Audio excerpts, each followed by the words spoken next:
Hi, St. Martin. This is Peter J. Gittens, Deputy Leader of the St. Martin Christian Party and candidate number 4 on the list for this upcoming election. I'm inviting you to tune in every Wednesday right here on Pearl FM 98.1 for State of the Nation. State of the Nation, an informed look at the issues facing St. Martin. State of the Nation, sound, balanced, and progressive solutions for country St. Martin. State of the Nation, every Wednesday at 5 p.m. right here on Pearl 98.1 FM.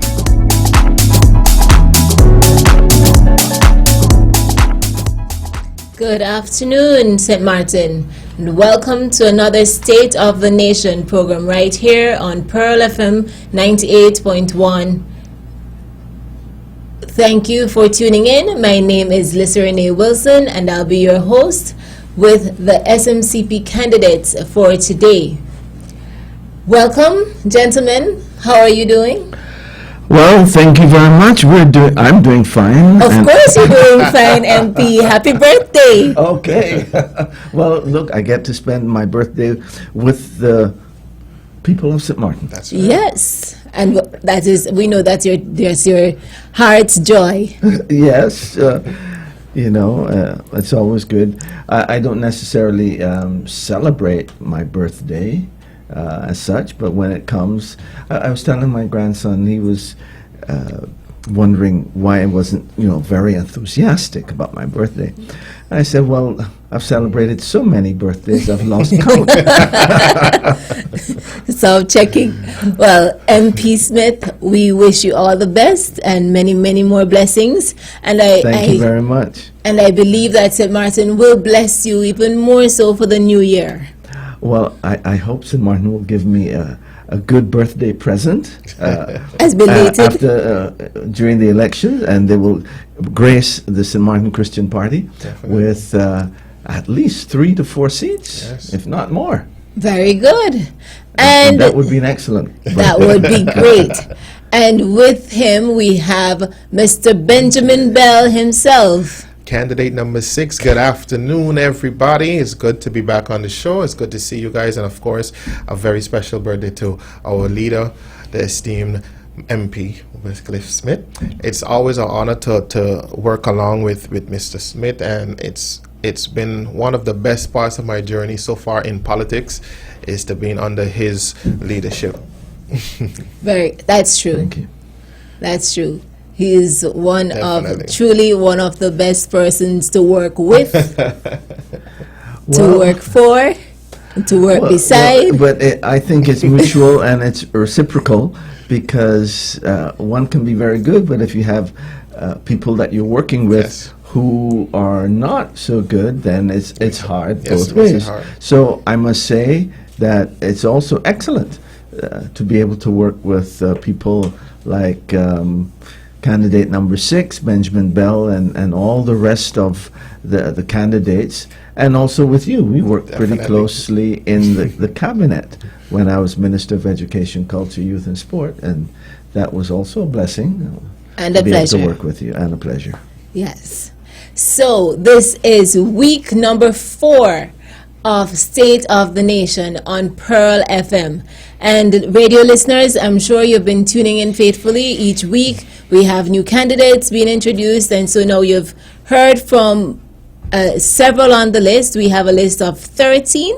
It's 13 very rounded persons, a group that's ready to serve. And so we're here with those who are serving in Parliament at this time.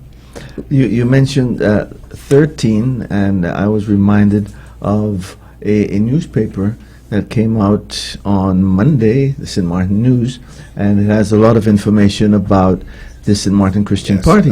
Yes. And one of the things, when we look at a summary of the various parties, it indicated that the St. Martin Christian Party has a slate of persons who are either first-time candidates, or they're candidates who have been faithful to the party, and there's not one ship jumper.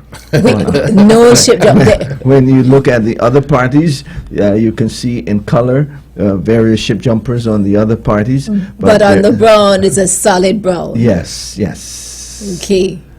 Well, that is what SMCP stands for. Definitely. That stability and that groundedness that St. Martin has now come to depend on. Now everybody has it as a talking point to say they offer stable government and that they have integrity. Well, that is yet to be seen. But SMCP has the track record to show. Absolutely. And talking about stability, you know, a lot of people looked at us and said, well, I thought you all were not going to throw down the government. And yes, I've heard that comment. There's a question on that one. We have not thrown down the government, for sure. We were the stabilizing factor. Actually, we were the stable constant in the coalition. And the coalition partners acknowledge that. That was acknowledged. The other thing, though, what happened was that when government got a vote of non-confidence, and the government then invoked Article 59, which is to dissolve the parliament. And what happens, you see, when the people of St. Martin, I think, went to the polls in 2018 and elected 15 persons, they expected that those persons would work together. That those persons, even though persons may not be in the coalition, even in opposition, one can work together for the benefit of the country and the people. And when you see an opposition that has as its only motive to disrupt, to destroy, to undermine the government, then that's not what the people voted for. The people voted for that stability, and being in opposition is where you can also, of course, be critical of government, but when things and laws and projects are submitted for the benefit of the country, then I would think that the opposition would also support those. At least that would be how the St. Martin Christian Party would act. And we've said that over and over again. Anything that's in the benefit of the people, it's never an issue. It doesn't matter who proposes it or brings it forward, we will support it. And we didn't see that happening. We saw attempts to just berate, to degrade, to undermine government. And when those things were happening, you know, within the opposition, but also partly within the coalition, we, when the opportunity came, said, well, we probably will need to get back to the people and let the people really decide on the way forward. Because I'm sure the people did not elect and decide on persons who were there just only to disrupt and undermine everything that the government would do. Right. And the grandstanding, I've heard the comments about what really takes place off camera. You know, the majority of us being on the outside see what's portrayed on camera. But Benji, you're inside there every day. You've seen it with MP Smith before he was minister, and following that, you've been there the whole time. And that's one of the things I always say that has been a little disappointing to me, because at some point in time, you want to see your leaders taking the work of the people serious. We had this discussion in one of the debate that I was at, you know, and the question came up, and it was like, what do they actually bring to the floor? You know, sometimes we have a discussion, we have the information that is sent to us as a faction so that we can have proper debates on the floor of Parliament. Right. And you can clearly tell which ones have not read any documentation and still want to make us stand. But they are grandstanding about another topic outside of the topic that we came there to speak about. But the people on the outside, the public, would not understand that and say, boy, they made a good point, but we are not moving forward with the topics that we are there to handle. And that's one of the things that is also, for me, one of the things that keeps our parliament from moving forward. Because when we debate on subjects, our purpose to debate on them is to eventually reach to a resolve, to a point where we can say, this is where we're going to go, and carry the government and tell government this direction we want to go. So because we half the time we don't reach to a conclusion, spend 20 minutes talking and there's going nothing. nowhere. This is one of the reasons why our governments usually feel like they have no real leadership coming to them, no direction, no sense of direction. And that is one of the things that is hindering St. Martin from moving forward. They would play around one topic for months upon months upon months for three words. You know what I mean? Yes. Things like that. Come on, let's get things together so that we can actually for something as a major factor. factor. Come on. And delay for a whole month later. A whole year. A whole year even, because the meetings get postponed and postponed. And listen, our airport should not have been going through what is going through now. No. Okay? If we had a mature, responsible person. We spoke about the seriousness of the airport since the beginning of this year, till we got the bridge loan to try to help them and get through some of those things. And you're going to tell me up to the end of this year we're still playing those games? Come on. That is what I was referring to as well. If you take the airport, for example, that should have been concluded months ago, and eventually what ended up happening was the matter where the bondholders were asking for a letter of comfort. They wanted to make sure that if they go ahead and sign, that it would be honored by the incoming government. Side of the aisle. Now, and so all they were asking for either a motion again from Parliament or a support letter, and that was refused.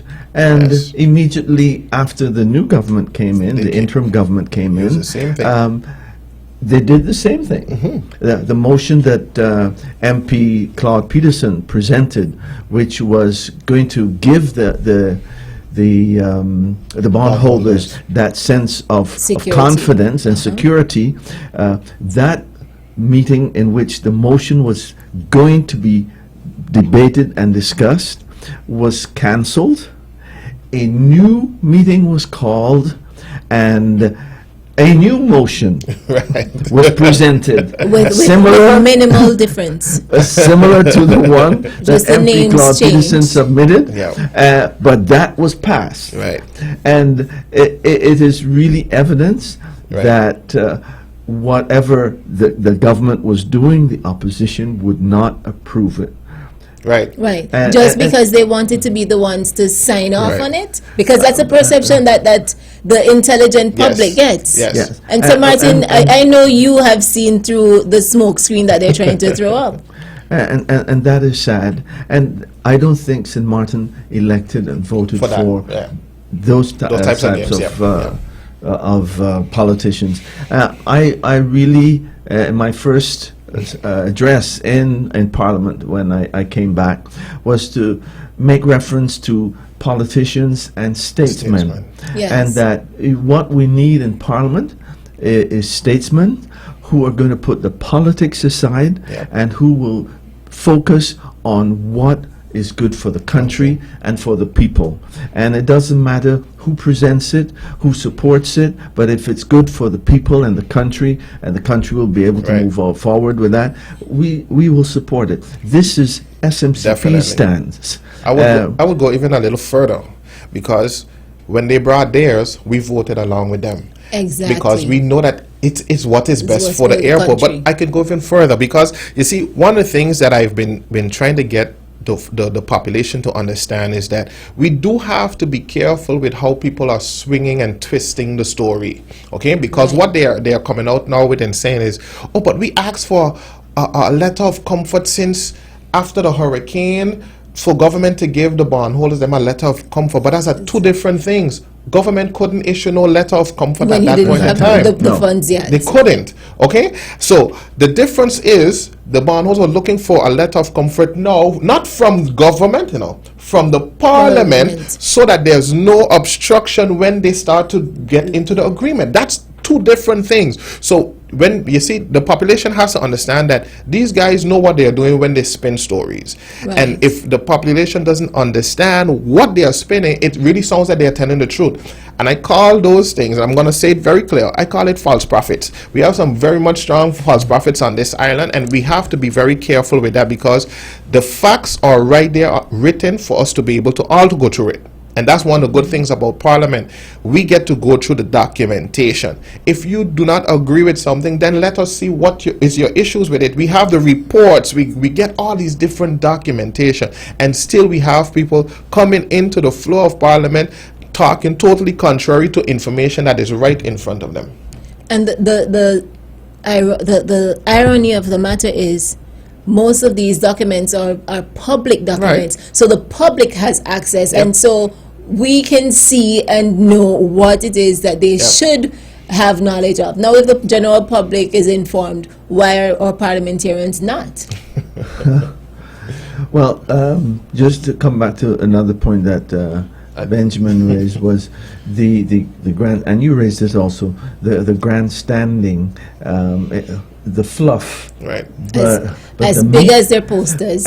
and so what SMCP actually stood for from the very beginning, and we included that in our manifesto, is what we talked about: raising the bar in Parliament.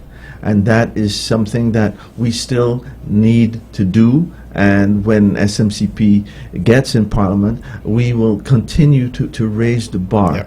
In terms, when Benjamin talks about the documents, you have to read the documents. Right. You have to be able to ask intelligent questions yeah. about the topic at At hand hand. and the documents. So when a law is presented, then it is expected that as parliamentarian you have perused, studied, researched, and if you think the law still has some flaws or can be improved, those are the things you deal Right. with. You deal Right. with the topic at hand, and this is what we have tried to do as SMCP, to deal with the facts and put aside, the personalities Yeah. and the politics, and just deal with what Facts. the country needs. I would like to go even further with that, and a good topic where that's concerned for me, Yes, Ben. because we are seeing this being raised over and over again by a lot of candidates right now, is the pre-clearance for the airport. I'm seeing that was hammered. I'm seeing so many candidates saying, I'm going to bring pre-clearance, and I'm asking the question, are they running to be a minister? That's one. But here's the thing about it. I was sitting in Parliament, and up to now I haven't received one report explaining me or showing me why pre-clearance will work at such a level on St. Martin. What are the pros? What are the cons? What are the things we need to look out for? But we did our research. Under MP Claude Peterson, we got information from our sister island, which is Aruba, and they gave us so much things that we have to look out for, because you can sign on a line for something, but you don't know what all you're going to get with it. And also, if what I'm saying to the public is this, if we take our time and actually peruse the information, so if we get the reports that could actually state XYZ is the issue or XYZ, then we at least know what we are getting ourselves into before we get Exactly. there. But everybody's now presenting, yes, I'm for pre-clearance because it's going to help the economy. But who in the economy is going to help? How is it going to help those in the economy? And who is paying the bill? Right. So what happens, and you see that very often, especially now around election time, that people and candidates latch on to a Topics, right. without really having studied and diagnosed and analyzed it to see how and what it will do for St. Martin, and pre-clearance is certainly one of them, and it is something that we need to get all the information, Yes. And Yes. be able to look at it from various angles, and to be able to tell, yes, it is, pre-clearance is good for the country because of X, Y, Z, Yes. and this is our goal going forward for the implementation, or it's probably not the best project to No. implement at this Right. time. With reasons. With Right. reasons. Right. And I think the people will understand that. Yeah. But in addition to that, we also see that a lot of people, and I think SMCP helped to bring about an awareness during political campaigns that we are not going into an election for government and for ministers, Right. but for Parliament. So the And separation of the executive and the legislative branches. so what you see now happening is that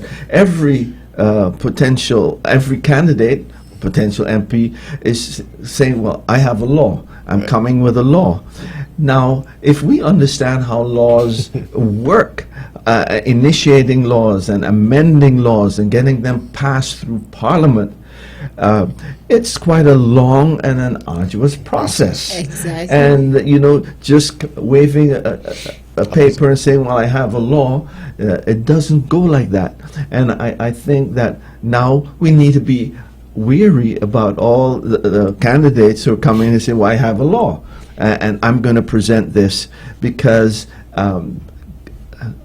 implementing a law or initiating or even amending an existing law Right. is very time consuming. And one of the problems in Parliament is that we don't have the capacity, the Right. human resources, the expertise to be able. Can you imagine if 15 MPs at once come with initiative laws? Parliament will not be able to accommodate that. Overload. But Yes. thankfully, we use that instrument. We used it to start on a law, and it's very close to its final product. And I'm just happy to say it because at the end of the day, we got to see the process Go through. from the beginning going straight through. And it's not a simple process. There's a lot more to go with it still, but at least we have seen it and said, okay, now we know we can do X, Y, Z, we can move around, so we can do, and we can get expertise from here, or we can get more information like that. So now you know kind of what the process will take. So I believe, again, our experience in the legislative branch and also in the executive branch has definitely empowered SMCP to be much more stronger this time around. And that experience also you shared with the public what it takes to get a law passed. Right. I remember with the financing, you detailed the decades Oh, that this It took. took decades and to get that through, and one of the reasons why things take so long is we haven't had the stability and yes. the continuity in government. Right. So it started with the Executive Council days, Island Council days, moved on into the post 10-10-10 with ministers and ministries. Yep. But what I decided when I was appointed minister is whatever is there in a ministry that is being done by the ministry, and if it's good for the country. the country, Yes. let it go ahead. Yes. And I have no problem of giving credit to whoever started it. Exactly. And that was a refreshing change. So Martin, that was a refreshing change that came from SMCP, Yes. because even now some people are still struggling with that concept Yes. that they can acknowledge, yes, this was started by my predecessor, even if you don't want to call the name, Right. but you didn't. No. You did not come through with in 2 weeks getting something Right. done. I mean, hit the ground running, but even so, it's because the foundation was there laid and you had it waiting. Right. And but I it's think gonna be done too quickly. this could be a good lesson for the current Product. interim government, because projects that are now getting off the ground, for example, the airport, it took months Exactly. upon months to prepare that whole project. And so when the interim government came in, it was, within a matter of a week or two, they were able to sign off on it. Because it was already done. Unfortunately, though, no credit was given to the former government of Leona Marlin. It takes maturity to do that. It takes maturity and a sense of respect to do that. If you do not have those values, then of course you'll not get that coming out of the person. Definitely. Which is unfortunate. It is. But you see, I believe that we have to give credit to whom Definitely. credit is due. And in order to get things done in St. Martin, we have to work together. And maybe I didn't start it, but if I ended it, well, thank God I was able to end it, but I need to say who started the project. And another thing that comes to mind right now is I see people talking about, in Barbados you have the Prime Minister, Mia Mottley, who is coming up with lots of solutions and programs and so on. And they say, why can't we do that in St. Martin? You know why? Different system. It's a different system, but she had all the seats in Parliament. Right. All. Right.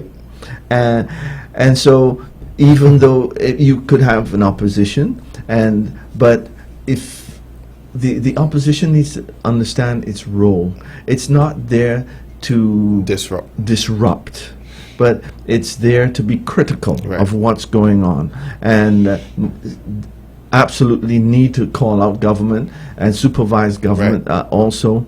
But it should be that whatever is started, and if it's good for the country, as I said it before, we should be able to but the community has to understand that as well, because you see, we've been so accustomed to a certain type of opposition for so long that we think that it's normal. It's not. That's not the role of opposition. So we have people in the community that would say, oh, but opposition role is to try to throw down government. Then we are wrong. Then we don't understand the purpose of it. We are there for 4 years, irregardless to who's in power and who's in opposition. The fact of the matter is, if you don't believe that those who are in power are not performing to the level that you would expect them to, then it's up to you to expose that and prepare yourself for the next election. And the people, if you're convincing your people that you are fighting for them, they will vote for you in the next election. But we like the throwdown situation more than anything. But one of the things I was looking at as well, when it came to, let's say, the airport, right? We got to give credit. That's one thing that we totally understand. But as SMCP, maybe in our manifesto, we didn't say we're going to work on the airport. But that's something that was necessary at that point in time. One thing we did say in our manifesto was that we would continue things that were good for the country. We did. So we did accomplish that by finalizing that law or whatever else we did after that as well, because that's not the only thing. We've been working all the time. The fact of the matter is, some of the major things that we would want to do, so the this reconstruction stage, you have to shift so the island can move forward. It's not a one.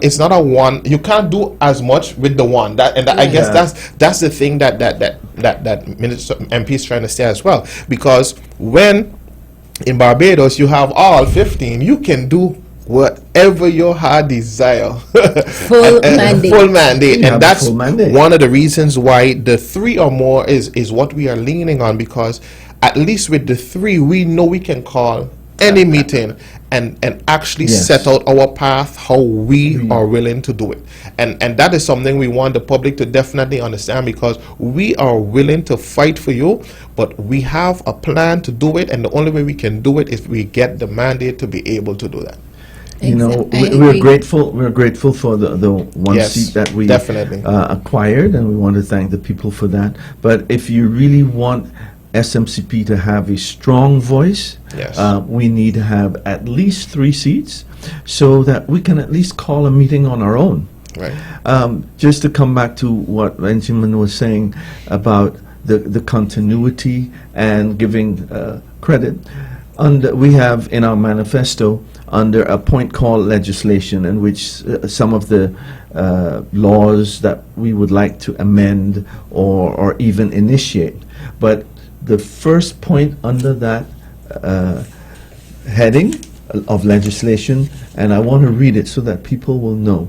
It says, support law amendments and initiatives that come to the floor of Parliament as long as they are in the best interest of the people of St. Martin. Yep. Right. Because we won't, as a party, we won't be able to present all the laws. Right. And you expect your colleagues but to be we should doing be- something We as should well. be mature Yes. enough. Then when colleagues come with a law, and as we said, it's good for St. Martin, that go. we are behind it also Yes. 100%. Exactly. Because eventually it's Parliament that passes the law, and we're part of that. In addition to that, there's a few other laws or ordinances that we would like to see amended while or during our time there in Parliament. And as you mentioned, the manifesto again, for viewers, I'll show you. This is the St. Martin News. And so you can pick up a free copy Yes. of this, quite informational and informative. You have stories about the candidates, besides the news stories about what's happening on St. Martin. But you can have a preview, some information, some background on some of the candidates for the SMCP for sure, the manifesto, and Yeah. some of the vision for the country as well is shared there. So Yes. get a copy, it's free, check your supermarket, and that's thanks to number 12 on the list. He is the man powering the stmartinnews.com. Yes? Yes, that's Mr. Terence Ray. Terence Ray. And he has done a great job preparing this newspaper. And there will be another one that will be coming out this coming Monday, and that will have even more information. The manifesto will be in that document. Part of our manifesto is now in this newsletter that we have, but in the Monday edition, we'll have the manifesto Yes. that people can read and see what we stand for and what we plan to do moving forward. Yep. Very good. We're going to take a short break and we will be right back. Stay tuned to Pearl 98.1 FM radio. Hi, St. Martin. This is Peter J. Gittins, Deputy Leader of the St. Martin Christian Party and candidate number 4 on the list for this upcoming election. I'm inviting you to tune in every Wednesday right here on Pearl FM 98.1 for State of the Nation. State of the Nation, an informed look at the issues facing St. Martin. State of the Nation, sound, balanced, and progressive solutions for country St. Martin. State of the Nation, every Wednesday at 5 p.m. right here on Pearl 98.1 FM.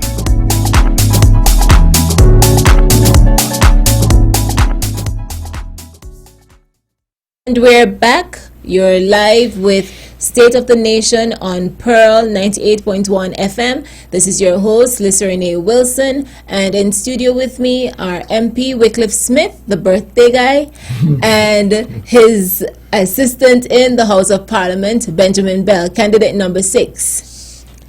We're back and we were just talking during the break about what's happening on the French side. And candidate number 4, the deputy leader, Peter J. Shout out to Peter J.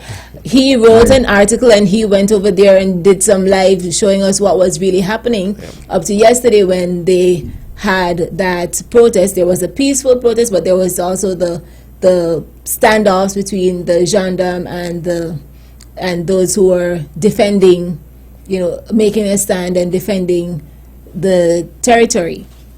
What's SMCP's position on what was happening there, or what is happening, because it's suspended, but it's still in process. Yes, you still have groups who are not pleased with the suspension. Yes. Right. And It's not the result they were looking for. No.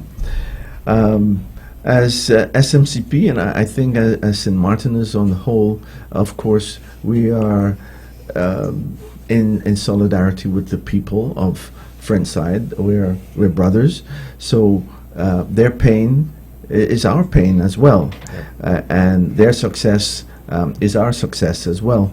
And what is happening is very unfortunate. From what I understand, the communication between the people and the state has not been very optimal. Right. And so the state lays down some rules and regulations, some laws that are not in keeping with what the people had in mind with regards to the use of their land, their property. And that's very unfortunate that it has happened. I believe that it would have been better if there was more communication rather than resorting to violence, because I don't believe that violence is going to help and bring the solution that we're looking for. And perhaps in the process of violence, we become more destructive to the country than, building it. So I believe that we, as SMCP and that side, we need to support the good cause. And people need to be able to know what will happen to their land, where they can build, how they can build. And I think that needs to be discussed more in depth, so that they can come to an amicable solution. For every problem, there is a solution, but sometimes we're going to have to compromise. Oftentimes, we're going to have to listen to one another, and I think in doing so, we're going to come to an amicable solution. But I would hope and pray that we can get there quickly, because it's not good for the country and for St. Martin as a whole, because a lot of people out there don't quite understand how it works, and they hear St. Martin, they're here rioting, and they just assume it's St. Martin. For them, it's the Dutch side as well, and this could hurt, our very delicate pillar, which is tourism, and we don't want to go there. But that's part of the unity between the North and the South. The Treaty of Concordia, that when one side hurts, the other side also hurts, because you do feel it. Yeah. At the end of the day, we are one people. My mom's family is primarily from the French side. The Carties in Grand Cars and stuff, and I saw one of my cousins getting a little rough up on the video, so I'm also being affected. You feel it affected by it, So at the end of the day, we are here for you too. Our hearts and our prayers are definitely there for the people on the French side, because they are not just a side. They are us. They are us, and with that in heart, we stand with you. Make it peaceful, though. Do what we have to do. Make sure we find ways of really finding ways to communicate and getting your word out the way it's supposed to be. Because, again, you're hearing a lot of conflict where it comes to, there's the group that are trying to fight for these rights, and then there's the other groups that are taking advantage of the fact that there is a strike going on, and they are doing more crazier stuff. So we definitely denounce the crazy. Definitely. But the stand and the fight to stand, I know it brings me back to early on in SMCP, when the Pearl China situation was happening. Myself and Minister Smith, and also Claude was there. Former MP Claude was there as well. We wanted to make sure we are hearing from them directly what is this plan, what they are going to do. And we took a stand to do it. Of course, on the Dutch side, we don't see as much mass as we would see on the French side. But again, we are going to get to that one day where we all have to come together and make certain decisions for this island to move forward. So I would say again, as SMCP, we are right there with you in our prayers, and we are praying for the safety and protection for you guys as well, but that you get exactly what is due unto you guys. I agree with that, absolutely. And, well, I would even say, as a party, as government, if there's anything we can do maybe in terms of mediating or what have you, we make ourselves Right. available because we want to see this matter resolved, and we want to see the French side moving forward, rebuilding, reconstructing, Yep. and so that the everyone development- can feel that they're being fairly treated. Right. Right. You know, injustice is wherever there, if there's injustice for one, it's really It's injustice just for all. for all. And this vice versa. Justice for one is justice for all. So Right. that's why we feel each other's pain, we feel the hurt, and we also support them in their just cause Yes. and look forward to the victory that they'll have. The foundation needs to be laid, though, from what I'm hearing, because they still have to identify what it is that they do want, and that is Right. where they've caught and said our elected representatives have failed us. Yes. And that's what happened on Yes. that side as Yes, well. yes, The yes, elected yes. representatives, they did not act as the people expected them to fail, Right. and that's why you end up with that situation. Now, on the Dutch side, you have given the power back to the people to say, choose new Yes. representatives, and let's yes. start over. Very good. Well, that's a good way of putting it. Where we say, well, this is not what are we sure the people didn't want. They wanted to see 15 elected persons working together in their interests. Right. And when you see that some of the 15 were only there to undermine, to sabotage, and so on, then no matter the change, if the change occurs, it's going to repeat itself in another Yes. composition, in another coalition. Right. So let the people decide again, and we hope that the people will make the best choice, the right choice, moving forward, so that we can have especially the stability and the continuity that we're looking for in government. Because I believe that St. Martin could have been much further, much further, if we had, people who thought in a mature way, who thought about country rather than about self. So, yes, I that's mean, true. we can even see that in sometimes the attendance of our MPs, because one of the things that the public also don't get to see is the fact that our MPs usually don't even be in our parliament building, and it's something that disturbs me, because I believe when you have the people's work to do, you would take that extra, and I'm not saying that you can't be out there gathering information and doing research and stuff like that. That's not what I'm saying. But if the only time you can be in your parliament office is when there's a meeting That you want to that attend. you said it correctly, that you want to attend, then I have to wonder if you are really there to do the people's work. Right.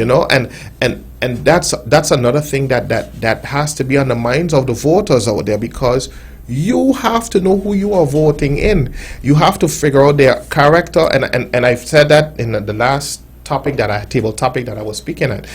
We have to pay attention not to just how they look like in a suit, Right. but who they are as a person. Because what is continuously happening is we are continuously putting in the same persons, the same people in, Over and not over. only in who they are, but then there's others that come in that has the same characteristics of the ones before, and we expect them to do Differently. It's not happening, and I think that's part of where we as a people have to use our discernment to be able to choose adequate people who actually have the heart of St. Martin at their first goal. Well, guess what, Benji? One of them said it best. He said, "Don't put back the old ones. Don't bring them back." Right? He told you, said, "Don't bring them back." So if you listen to him, then St. Martin, there'll be a change. Well, But there was something else I wanted. Let me just talk about Yes. my experience. Yes. Sure. Having been in Parliament, and then I went and to the Ministry of Education, Culture, Youth, and Sport, a very high, intensive ministry where there's a lot of work, Yep. and And 4 I've portfolios been in busy, 24/7 practically. Enjoyed it because the people that I worked with in the ministry, they were all very supportive and worked along with me. And wondered, when do you sleep? So here I am working, and I come back to Parliament, and it is as if nothing is being done. Yeah. You know, a meeting is called here and Cancelled. there. Gone. You don't see, I get the feeling that parliamentarians urgency. an Right. urgency that, you know, the really prepared, we're about ready, we're going to really debate and discuss Yes. the issues. It is as if you moved to a place where, you know, you're nearly ready to go to sleep. Right. Yes. and- And here you are. And I know some have spoken about your age, and you know, you stop counting.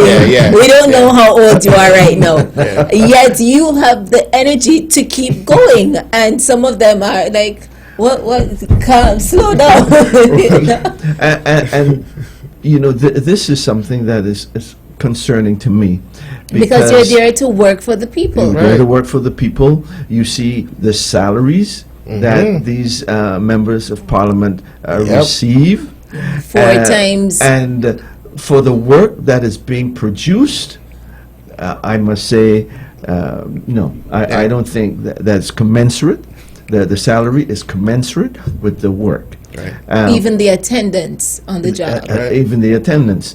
And this is one of the reasons we as SMCP, when we were campaigning last time, said, you know, we can take a 15% cut.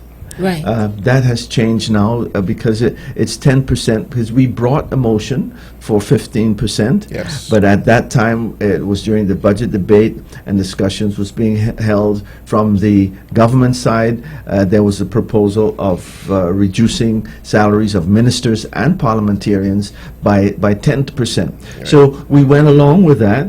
Ministers agreed voluntarily, because to change the law was going to take quite some Yes. time, and it was going to be a far-reaching law. So voluntarily, ministers did it. Parliamentarians, only 2 parliamentarians agreed voluntarily to take a 10% cut. That was MP Claude Peterson and MP Jules James. Right. The others didn't want to see it. Yep. Anything hear about it. I remember when I was about to present my motion about reducing the salary by 15%, the opposition, the rejection to it, Right. you know, where MPs were saying, you don't know, you just came, you Right. don't know all the what we have to spend. We have mortgage, and then they're naming up, we have mortgage to pay, we have this to do, we have that to do. And yet they have the population with a minimum Yes. wage. They have pensioners who have served the Right. community and built the country to this point, and living on 400 guilders. But some So- even said, just to piggyback on that, some even said that money wouldn't do nothing. It's just a drop in the bucket. That was over 300 and something thousand that we would have gotten per year, I think it was. Right. No, it was close to, if all MPs did it with the 15%, it was more than half a million. Yes, we know 15%. It was I think more the than 10% half a would have gone million to- yes. guilders. Yes. Well, it is something. It shows that you want to contribute and help with the rebuilding of the country. Right. So what we're still about that in our manifesto. You will find that we're still saying that the 10% is something that we want to continue. Right. And also, what we want to do via our manifesto, and when we get in Parliament, is to establish what we call a code of conduct. And Some standards. that code of conduct, it's very common in other parliaments, and it was brought up to our parliament in a central committee meeting several years ago, but none of the parliamentarians wanted to deal with it. They don't want And to be what it held does- accountable. What it does is it's requiring financial disclosure Yes. by members of parliament.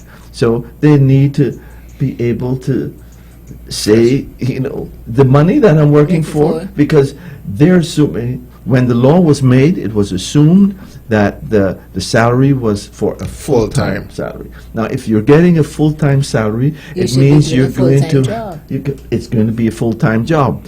So you're having other jobs and other companies, and you're working on those.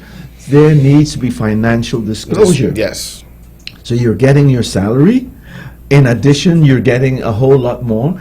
And in other parliaments, I can go to a website on in the Dutch Parliament, and I can see all the side jobs and what those parliamentarians are earning.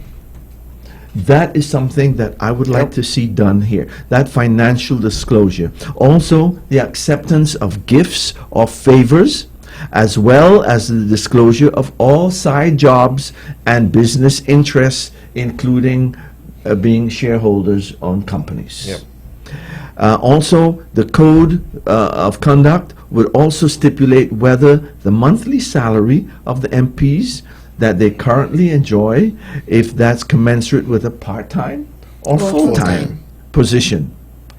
And we want to put this forward and revive the debate, because it started many years ago. Parliamentarians didn't want to touch it. We want to revive that debate concerning a code of ethics for parliamentarians. That's talking about the integrity and accountability. I mean, you can speak the words, but it's another thing to walk it. Yes. And that's the example that SMCP has given, and that you want to continue to show and to take even further.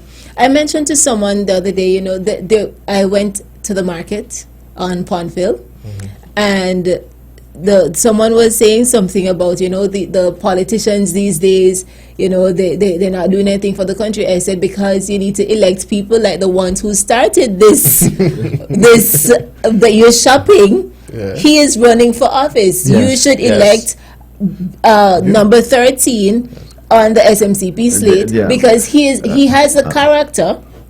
He doesn't care to dress up in a suit and go collect a big salary. He wants change for his people. Yep. And that's the type of character that you want representing you in Parliament. And he is championing the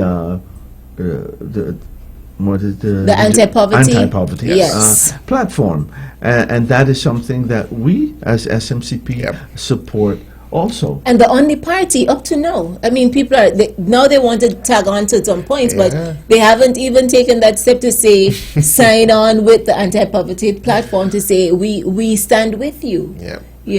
You see, again, accountability is a problem that we have, and our politicians know that when you put your pen to something, you can be held accountable to it. So they try to find other ways to circumvent doing those things and still want to take on all the credit for stuff that they have not even been a part of. Right. But and then whatever else they're supposed to act on, they'll just fluff their way and talk it out and actually take no decision on it. Another aspect, and I see we're running out of time, that we want to deal with regards, because we have to start cleaning our own house first. Oh, definitely. Yes. And we need to start with Parliament.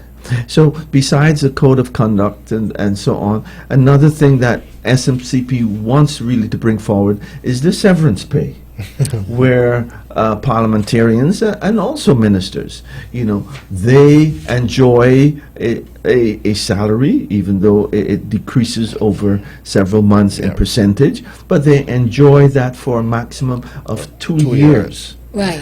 And what our proposal is that why such a long period? Because what you get often is you have, especially ministers, who will just stay with that salary. Yes, because it's supposed to be until you're employed. Until you're employed. And so so then when that employed, runs out, then they will seek to be employed back in government. Archerdon government. So, so one of the things we're suggesting that severance pay needs to be that period needs to be shortened, and it will save government and the country money as well. True. Because you know how many ministers and parliamentarians are still getting paid. Right. How much is that? I mean, we don't have a lot of time. We're about to leave. But the people, do we have any idea that we can share with St. Martin how much money is being consumed, or at least the numbers of persons? Is it like 30-something ministers that are on payroll? I heard that figure, but I don't know. It sounds ridiculously high. I've seen an amount. I doubt whether it's that high. Or maybe that's a total amount of ministers that we have had. Ministers and MPs. Parliamentarians as well. So it is something that we need to look at. And as I said, we need to start in Parliament. Right. We need to raise the bar in Parliament. We need to have the accountability in Parliament. It starts there. And from Parliament, then it just transfers to government and to the community. But and that also transforms also into your work performance, because you will not want government to fall knowing that you're not going to have 2 years of severance pay. You're going to do your best to make sure that government lasts its full term. That's one of the incentives that we are seeing that could come out of fixing that change, because we want stability on this island. And that's one of the things that I think would help. I agree with you on that. As we're about to wrap up, gentlemen, I'm going to give you a couple minutes to maybe a minute to just tell St. Martin what you have to say to them, because they're listening. Yes, so I'll go first. This is Benjamin Bell, number 6 candidate on the SMCP slate. And I want to say again, and like I said earlier, don't be wary of those wolves in sheep clothing. There's going to be a lot of them that are going to give you sweet words and nice things. The false prophets. But the false prophets. I'm going to keep using that one, the false prophets. But I want you guys to understand that we are here, and we are here for you as SMCP. 1 seat was not enough. We were very happy for it, but we need more. And we are asking you, the public, to vote for us, because change without change is not change. Thank you, Benji. Well, I would like for the people of St. Martin to know that the St. Martin Christian Party is in the race. We started because we wanted to offer this country stability, good governance. We wanted to uphold the principles, Christian principles, which are also universal principles of honesty, integrity, transparency, etc., to bring those to government. Yes. And this is what we're about. We have done it before. People don't, these are things that you don't see an immediate change in, but we have been able to make a difference both in Parliament and in government where this is concerned. And we want to continue this because we believe that we can bring about, a change that will be good, profitable, beneficial for this country. And so I am, number one, the leader of the party, Wycliffe Smith, and I'm asking you to once again vote for me, vote for the Christian Party so that we can serve you for a change. Thank you, MP. I still call him Minister. Right? Thank you, MP Smith and Benjamin Bell. Yes. As you have heard at St. Martin, these are some of our representatives or candidates on the St. Martin Christian Party list. There are 13, a full slate of 13 who have postulated themselves for representing you in Parliament come January 9, 2020. So stay tuned until next week when we have another edition of State of the Nation on 98.1 Pearl FM. Hi, St. Martin. This is Peter J. Gittins, Deputy Leader of the St. Martin Christian Party and candidate number 4 on the list for this upcoming election. I'm inviting you to tune in every Wednesday right here on Pearl FM 98.1 for State of the Nation. State of the Nation, an informed look at the issues facing St. Martin. State of the Nation, sound, balanced, and progressive solutions for country St. Martin. State of the Nation, every Wednesday at 5 p.m. right here on Pearl 98.1 FM.